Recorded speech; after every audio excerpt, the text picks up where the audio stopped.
इतना झूठा और मक्कार शख्स है, उस शख्स को आपने सर्टिफिकेट देके आपने अपने कानून के मुंह पे तमाचा मारा है। ये झूठा शख्स, ये फ्रॉडी शख्स, ये 2 नंबर शख्स, इसकी पूरी सियासत 2 नंबरी से भरी हुई है। उस शख्स को हमारे मुल्क में मुसल्लत किया गया।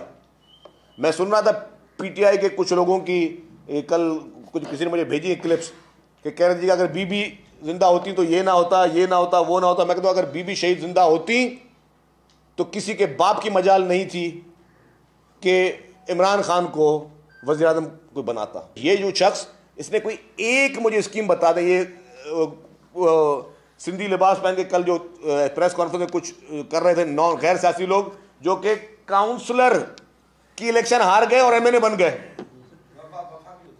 और फिर वफा के वजीर भी बन गए। बस जो शख्स यहां पे काउंसलर नहीं बन सकता था, वो लोग वो एमएनए भी बन गए, वफा के वजीर भी बन गए।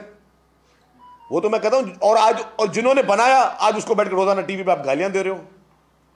जो आपके माई बाप थे जिन्होंने आपको बनाया, उनको आप रोजाना उनके लिए बुरा भला बोल रहे हो।